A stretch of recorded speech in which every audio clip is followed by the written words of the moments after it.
They actually said we want to keep building. Essentially, in a real nutshell, we want to continue to build nuclear weapons. If we didn't knock out Midnight Hammer, if we didn't knock out their Iranian potential, if we didn't do that with Midnight Hammer, they would have had a nuclear weapon. They would have used it long before now. And at a minimum, Israel would have been annihilated. I was very lucky that we had the courage to do that, that we had the talented pilots and the great equipment. The B-2 bombers are unbelievable. We ordered 25 more, by the way. The newer, better version. It's we have the greatest military in the world. We have the greatest equipment in the world by far. You see that no matter where we go. You still need the people, though, to operate it and to use it.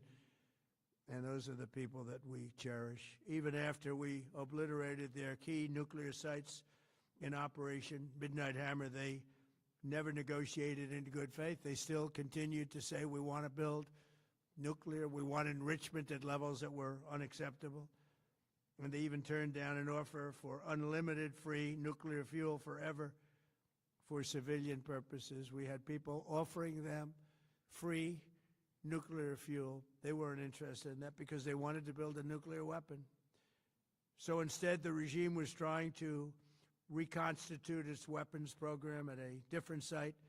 They couldn't go back to where they were, the 3 sites that we obliterated, but they were starting work at another site, a different site, different kind of a site, and that was protected by granite.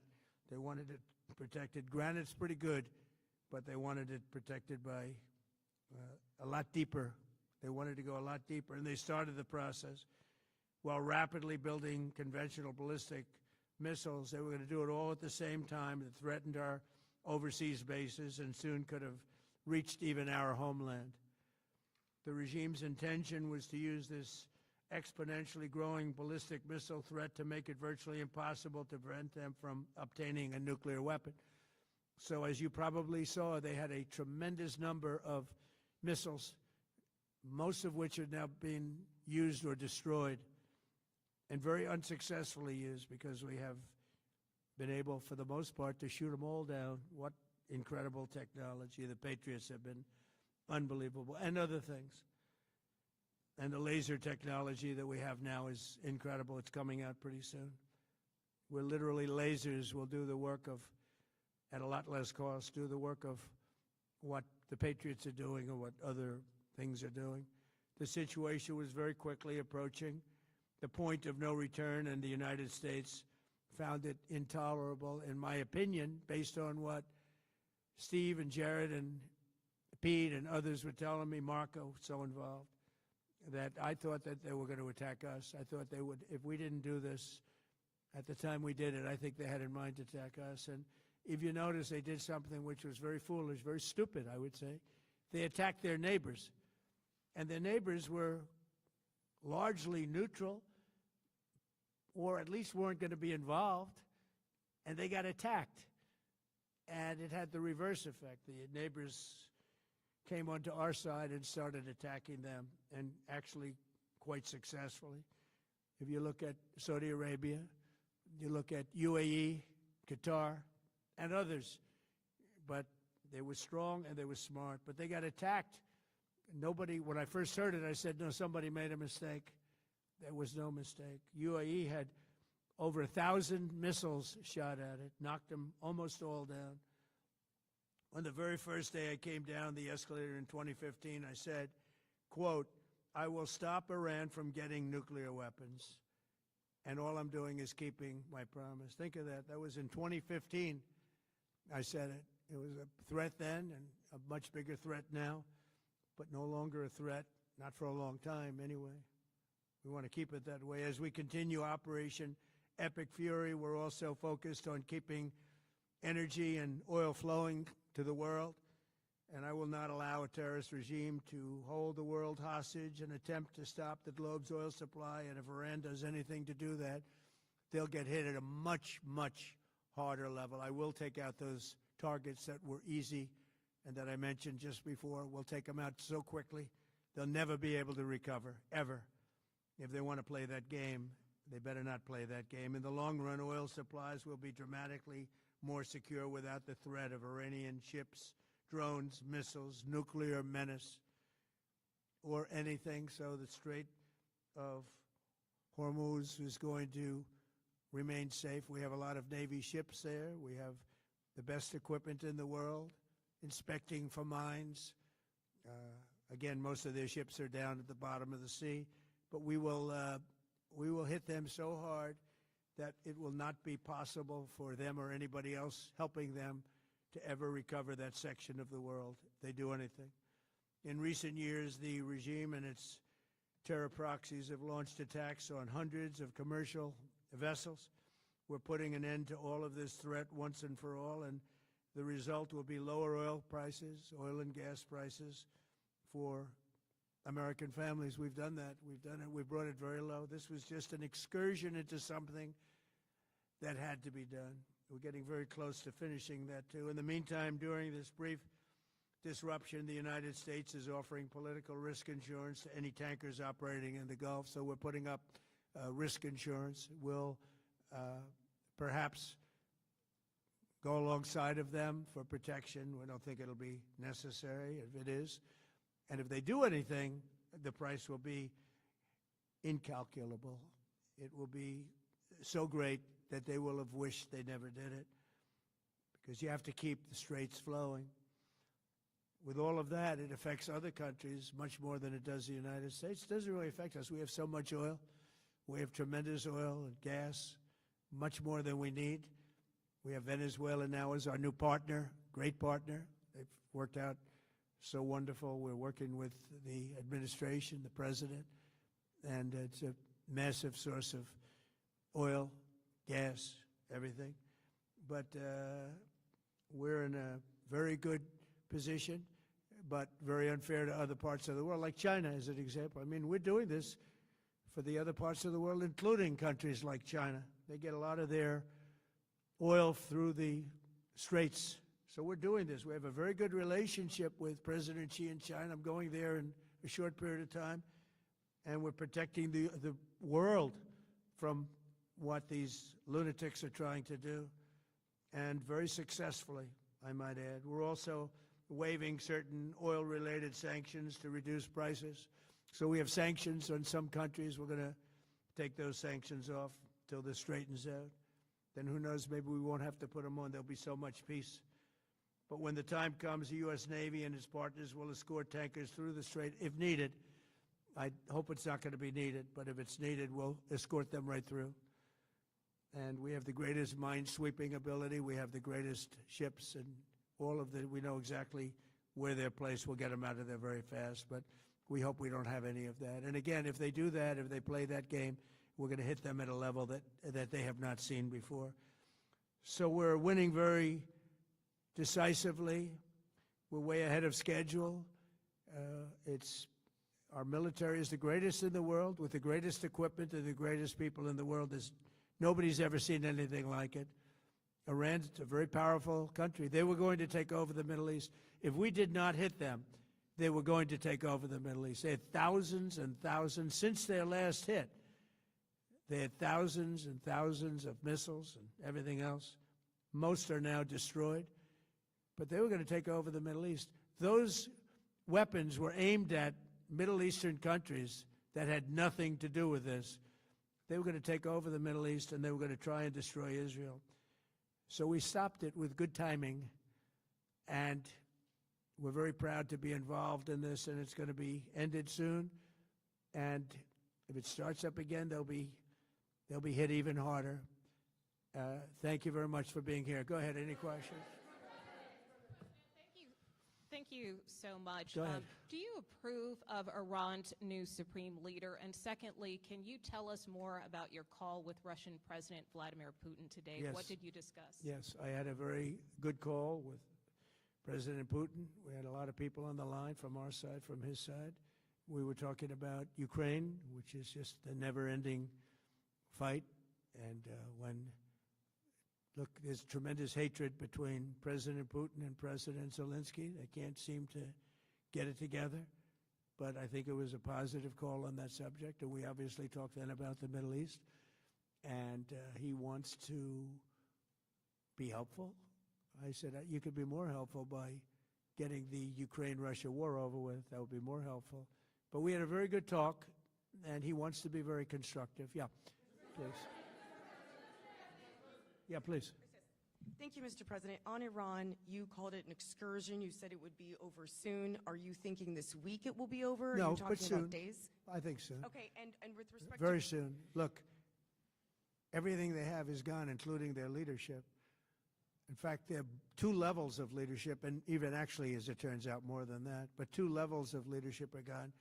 Most people have never even heard about the leaders that they're talking about. So it's obviously been very, very powerful, very effective.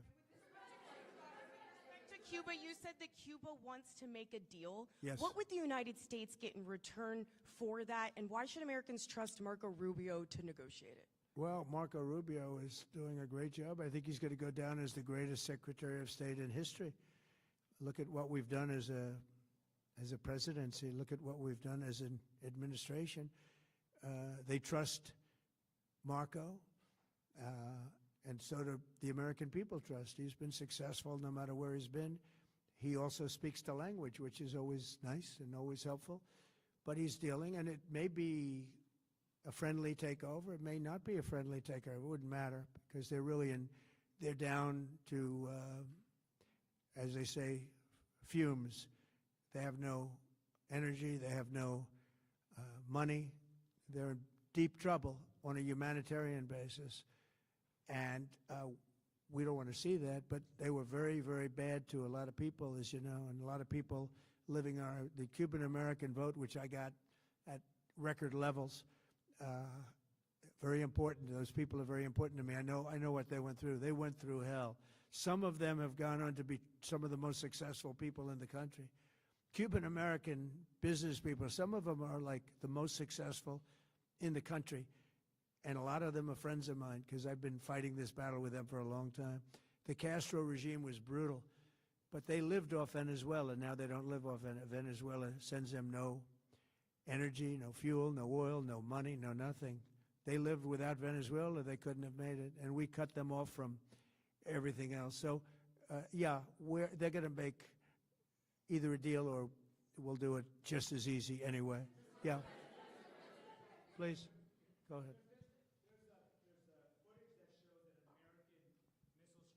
Tomahawk missile likely destroyed that Iranian girls' school. So will the U.S. accept any responsibility? Well, I for haven't that strike? seen it, and I will say that the Tomahawk, which is one of the most powerful weapons around, is used by, is sold and used by other countries, you know that.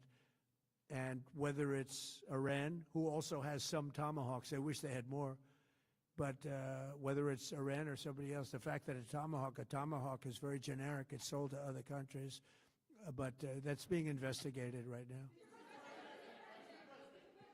Yeah, please. Thank you.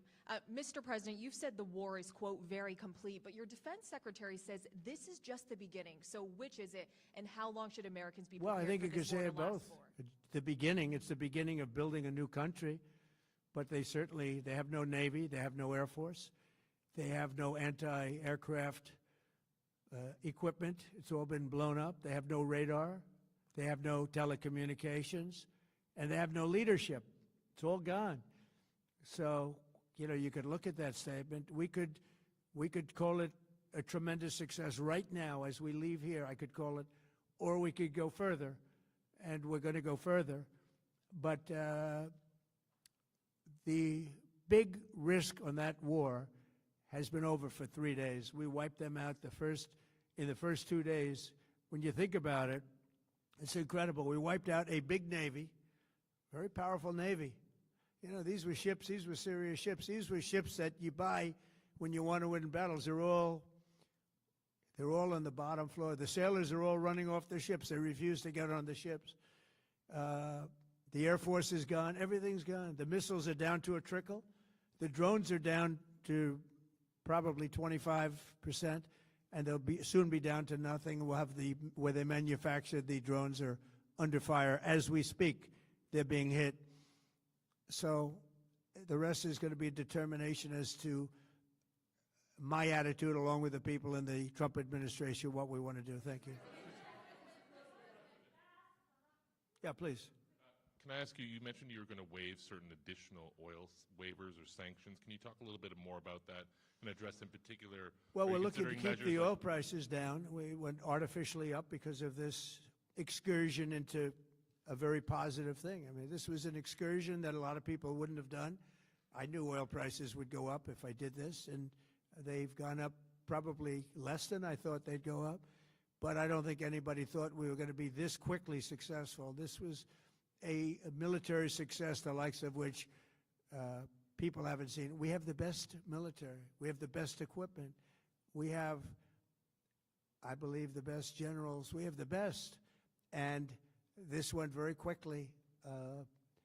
We talked about that with President Putin. He was very impressed with what he saw because nobody's ever seen anything quite like it. You know, Iran was a very powerful military country with all of the missiles. Now, you had the double attack. You had the original attack with us in Israel, and that knocked them for a loop. Then you had the B-2 bombers, which took out their nuclear capability, and they would have had a nuclear weapon within 2 weeks to 4 weeks. And they would have used it long before this press conference. And we might have had a much different press conference if we had a press conference at all. But it's been amazing. The military success that we've had is truly unprecedented. You said you've told your congressional colleagues that you will not sign any piece of legislation until the Save America Act is passed. Does that include the confirmation of Senator Mullen as your next DHS secretary? Does that mean a DHS funding bill? And Senator Thune said today it's not a matter of whether or not your Republican colleagues agree with the policy, it's about changing the process. In other words, getting rid of the filibuster to get there. So in order to get it, you're going to need Democrat votes. And what we're saying is the Save America, not the SAVE Act, which nobody knew what it was, the Save America Act, the Save America Act. And that's voter ID. We want voter ID. We want to be able to see a picture of the voter. We want to be able to see that the voter is legitimate. We want, very importantly, confirmation that this voter is a citizen of the United States of America, and we want no mail-in ballot scams. So we have exceptions for the military, for sick, for disabled, and for people that are away, business trips or whatever. Even vacations will be very liberal in that. We've added two things to it: no men in women's sports and no transgender mutilization of our children. We don't want it's mutilization of our children, and we don't want that. So we added those two things. That's the 5 points. We have 5 very good points. It polls at 86% with Democrats. Think of that. The overall vote is 86%. With Republicans, it's 98%. And the only one opposed to it is a Democrat leadership because they cheat. They want to cheat. So we added those 2 points. We're going for the gold, and we're going to have to fight like hell. Now, certain things will happen. Certain things will take place. I'm here to do a great job for the country. But we don't have a country if we're going to have elections that are so corrupt and so dishonest like we've witnessed over the last period of time. You know, as an example, virtually nobody has a system of mail-in ballots like we have. No other country in the world. France went away from it. They all went, you know why? Because it's corrupt. And Jimmy Carter, when he had a commission, frankly, I think it's probably the best thing Jimmy Carter did. He said, you can't have mail-in voting because it's inherently dishonest. And it's turned out to be totally dishonest, so we're going to fight for it. Yeah. Has Iran activated any sleeper cells inside the U.S.? There's reports that they have pressed that trigger button to activate those cells, at least abroad. Well, they've been trying for a long time. We've been very much on top of it.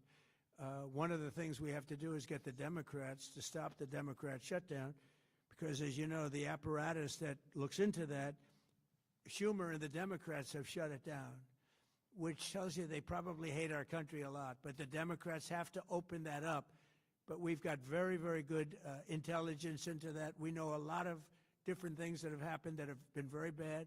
A lot of them came in during the Biden open border period, but we have them under We've got them, we're watching every single one of them.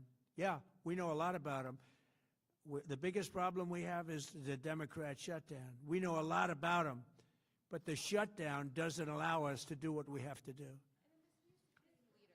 Do you have to take him out? Does he have a target on his back? You mean the new supreme leader? You mean the son? How can there be an Iran with Well, another I don't Ayatollah? want to say that, but you know, I was disappointed because we think it's going to lead to just more of the same problem for the country. So I was disappointed to see their choice. Thank you, sir. You've said you have someone in mind to be the new Iranian leadership, if not the Ayatollah's son. What are you looking for in that person? Are you looking at someone internal, given that you just said that their leadership has been I decimated like the and idea wiped of, out? you know, internal and eternal, come to think of it. But I like the idea of internal because it works well. I mean, I think we've proven that so far in Venezuela. We have a woman, Delcy, who has been, you know, president of the country, very respected, she's doing a great job. And it's, you know, no disruption. We had, as you remember, Iraq, where everybody got fired. The military got fired, the police got fired, the politicians got fired. There was nobody. And you know what they turned into? ISIS. And we don't want that. We don't want that. So I would like to see people that are inside go. Now they talk about the son of the Shah. They talk about other people. But, you know, hasn't been there in many, many years. We have a formula that's been very good so far, and I think it'll continue to be good. The relationship is extraordinary with Venezuela, smart country. We've taken out 100 million barrels of oil. It's right now in Houston being taken care of and made so beautiful. And you have to see this at work. They have, it's brought to the refineries. It's being refined in Houston, which is made exactly for that product. And so far, but it's 100 million barrels of oil, and now they have another 100 million barrels coming. And it's like a partnership. We're getting along so well with them. It's great for Venezuela, and it's great for the United States. Yeah, please go ahead. Mr. President, you just suggested that Iran somehow got its hands on a tomahawk and bombed its own elementary school on the first day of the war. But you're the only person in your government saying this. Even your defense secretary wouldn't say that when he was asked, standing over your shoulder on your plane on Saturday. Why are you the only person saying this? Because I just don't know enough about it. I think it's something that I was told is under investigation. But tomahawks are used by others, as you know.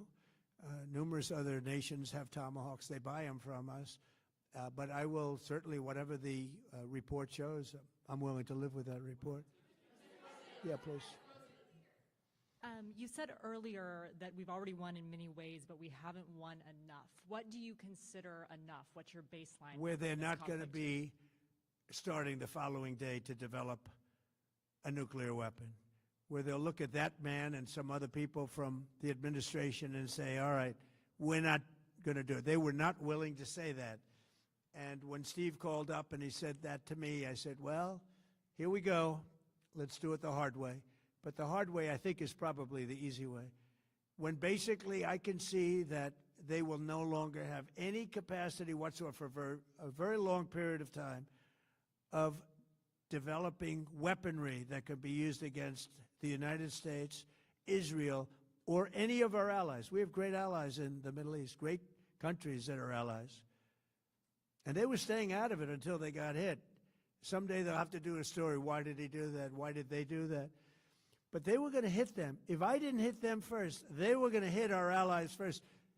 I believe, upon information and belief, but I believe that he was going to, they were going to take over the Middle East. They were looking to take over the Middle East.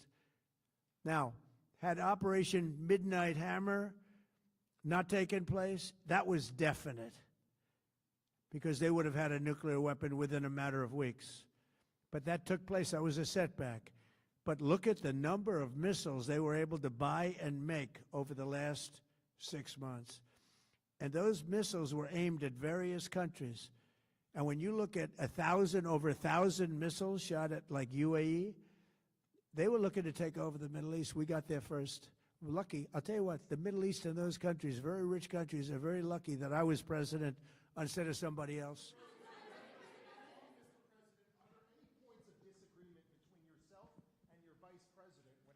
U.S. action in Iran? I don't think so, no. No, we get along very well on this. He was, I would say, philosophically a little bit different than me. I think he was maybe less enthusiastic about going, but he was quite enthusiastic. But I felt it was something we had to do. I didn't feel we had a choice. If we didn't do it, they would have done it to us. I felt, based on the negotiations that were being had by Steve Witkoff and Jared Kushner and Marco and Pete and everybody was involved, I felt that they were looking to tap us along before they hit, and I thought they were going to hit. And if they hit us first, that would have been a very bad thing. In the back, please, in the back.